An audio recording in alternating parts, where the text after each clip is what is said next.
I'm pretty sure that God was giving me a warning with this dream.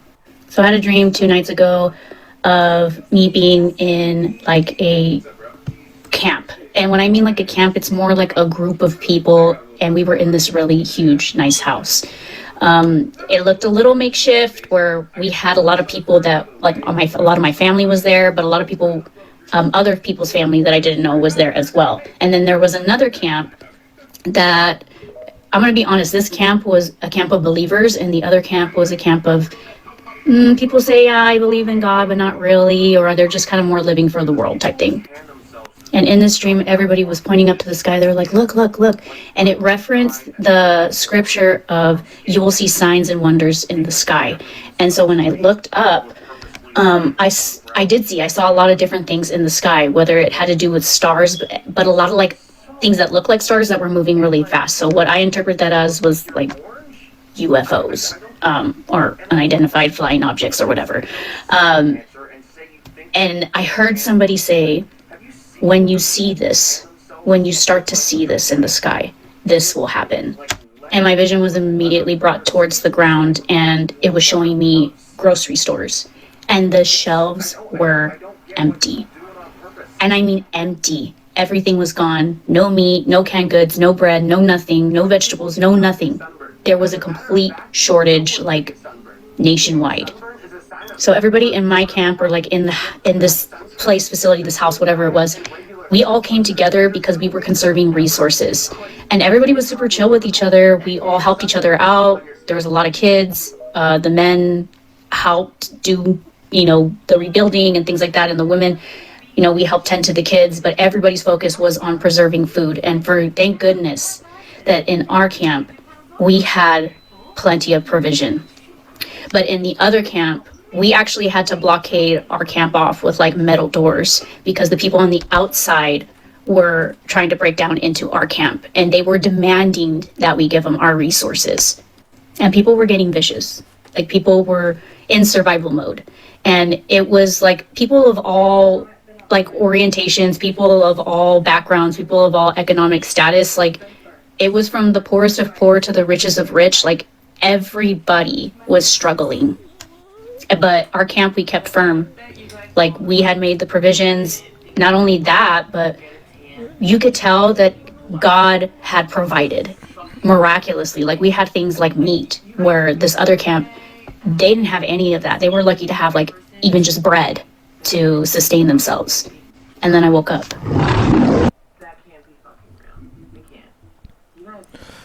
Shalom, shalom, Israel. First and foremost, I want to give all honor, glory, and praise to Yahawadah, YAHAWASHI, double honors to the elders and apostles, great millstone. Shalom to my YAHAWAH, who are diligently waiting to be delivered from this final captivity, as well as the speckled bird that may look like the other nation, but are actually Yasharala. This is Brother Kawakab coming at you with no lesson. Today's lesson, I'm going to go into this dream that this woman had on the end and stuff like that, where basically there's something in the sky, and then food short, famine. All right, famine. Let's just say that instead, because it's a lot easier to say that. Now, one of the things I would like to point out is she said thank goodness. Even though she just basically suggested that she believes in God or whatever. So I thought that was weird and bugged out as fuck for her to be saying that shit. It's a minor thing, sure, but I always just think that it's such a odd thing. Like, why didn't you just, at the bare minimum, give thanks and give credit to where credit is due? For you to say that, it's just incredibly like disgusting. And that's just me speaking as a man. I obviously it might not seem like a big deal, but like, I just don't like stuff like this, and that's just a personal little grievance. Now that little grievance is out the way, getting into the lesson. Isaiah chapter 65 verse 13. Therefore thus saith the Lord Yahawah, behold, my servant shall eat, but ye shall be hungry. Behold, my servant shall drink, but ye shall be thirsty. Behold, my servant shall rejoice, but ye shall be ashamed. And that's what's going on right here, where you have this you you have this woman who's talking about the believers. They were taken care of. They had everything. They didn't need anything, and they were able to. Oh, they didn't need anything because the Lord was providing for them. All right, but the other ones, they're not. They didn't have anything. She said that they were barely lucky to have bread. All right, so let me also get this. In Luke chapter 12, verse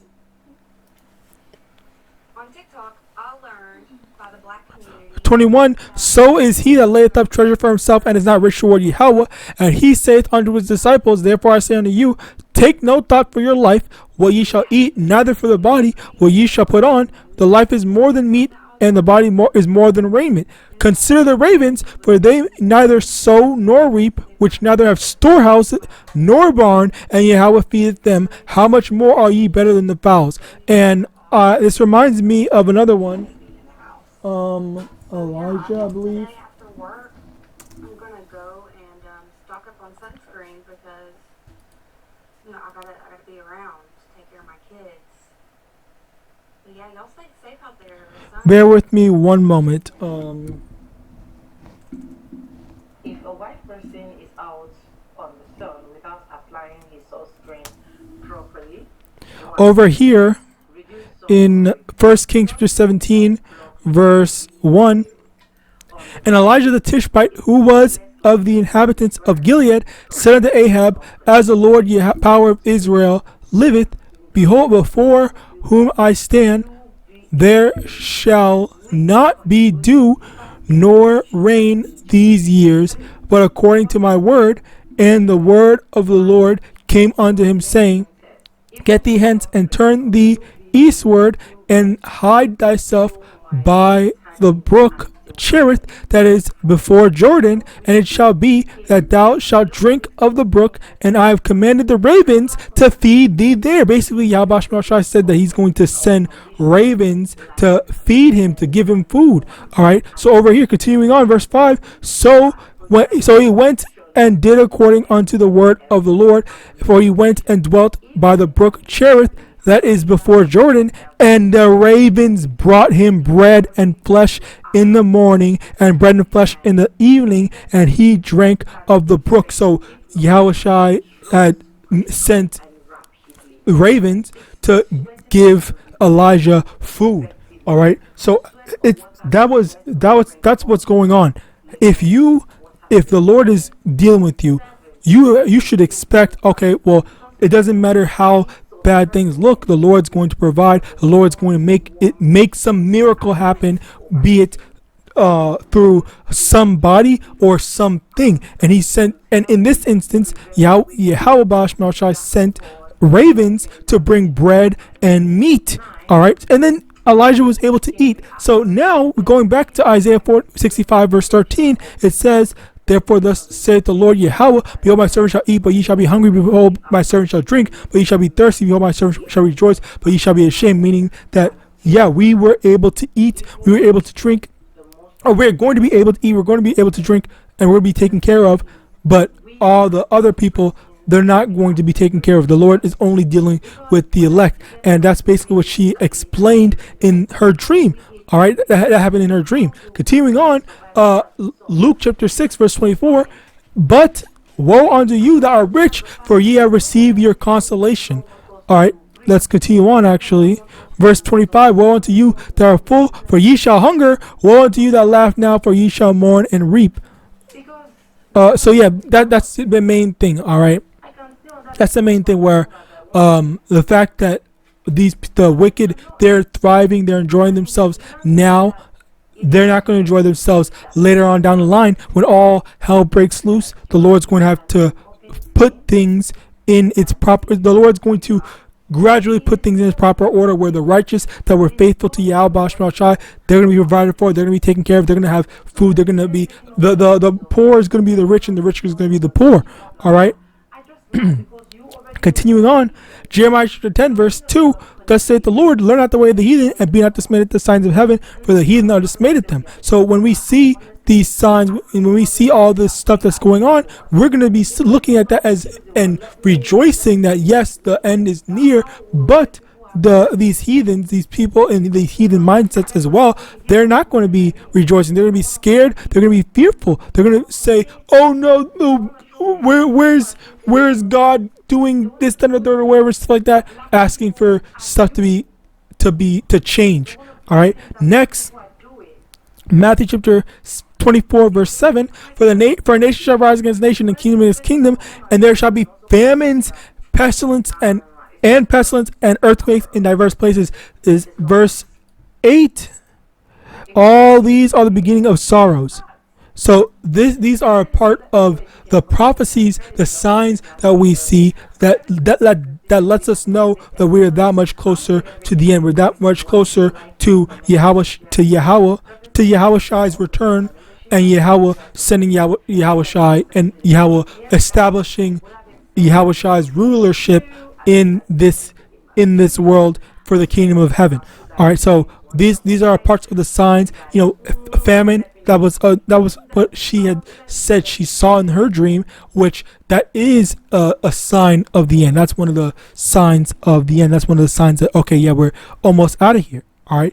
Now, next, Judges chapter 10, verse 14: Go and cry to the gods which you have chosen, let them deliver you in the time of your tribulation. Which is another thing where we're watching and waiting for Yahweh, Ba'ashem Yahushai, to deliver us. But these other people, these other camps of people, they are saying, "Oh no, I kind of believe in God, or I believe in the universe, I believe in this, or I'm agnostic," making a whole bunch of different excuses, or believing in other things in general.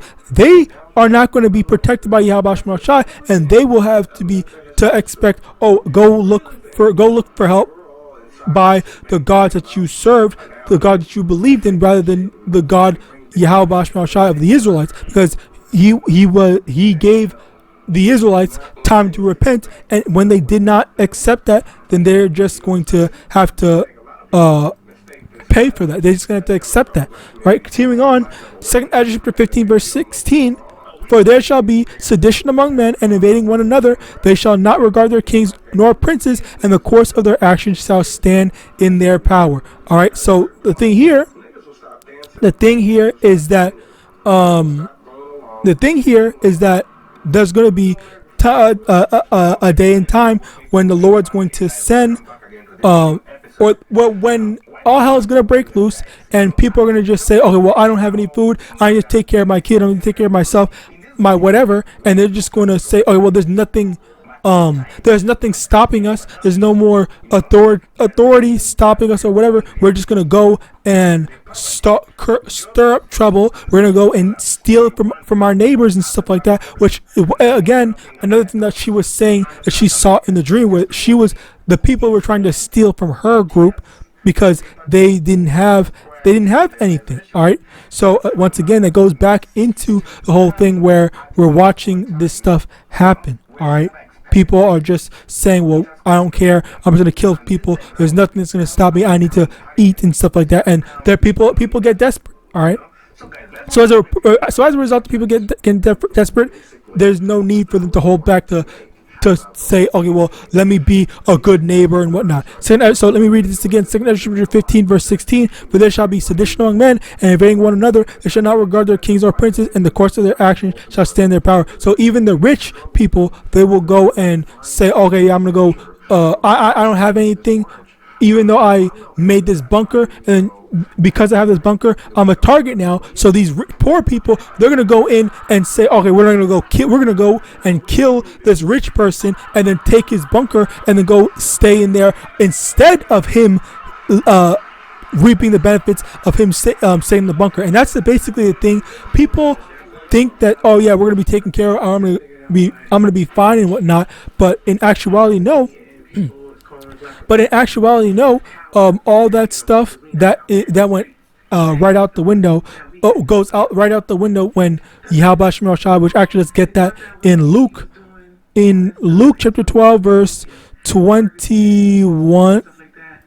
12. Luke chapter 12 verse